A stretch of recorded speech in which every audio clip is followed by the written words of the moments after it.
Does the current size of the Federal Reserve balance sheet concern you? In particular, the result of quantitative easing, the Federal Reserve expanded its balance sheet out of nothing. The net effect, in essence, is a form of single entry accounting, creating something of value out of nothing other than a series of book entries, and wondering what Mr. Munger thinks about this as well.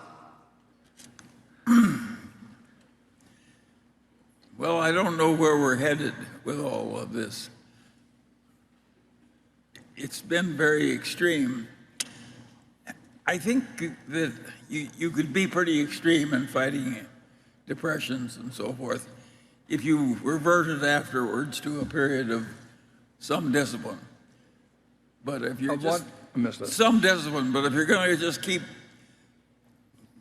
borrowing, printing money and spending it, I think eventually it causes bad trouble. And you can see it in Latin America. Latin America let its currency get out of control all the time, and of course it lagged the United States in economic achievement greatly. So I think we pay a price if we ever give up our old ways entirely and go into a new world where we just try and print money to make it easier to get through the year. We paid a price in World War II. I mean, everybody, school kids and everybody else, myself included, I mean, we bought what were originally called war bonds and defense bonds and savings bonds and all that. But from 1942 to 1944 or 5, you paid out $18.75 and you got $25 back, and every kid saved savings stamps and all that. But when you got all through, you had 120% of GDP in the national debt instead of 30 or 40%. And we had a lot of inflation subsequently, a lot.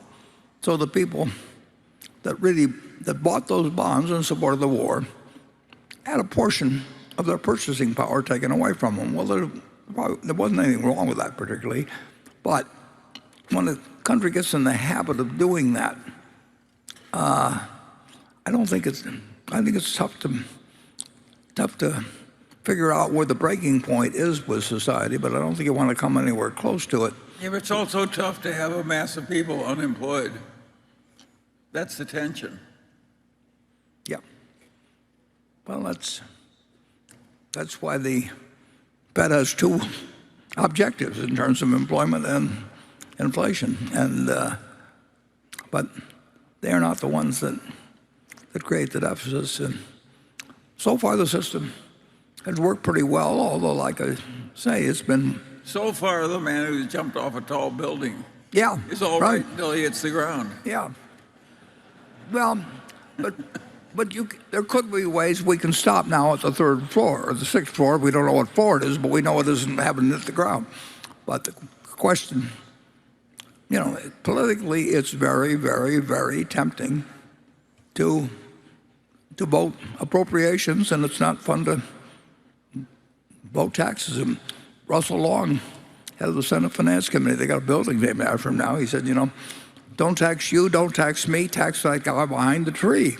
And basically, that is the attitude of, it's the reality of what is useful in politics. And so far, this country's managed to work very well with a lot of things that could theoretically cause a lot of problems, but it doesn't guarantee us the future on it. And being the reserve currency lets us do a lot of things, but it also creates a lot of consequences if we screw it up.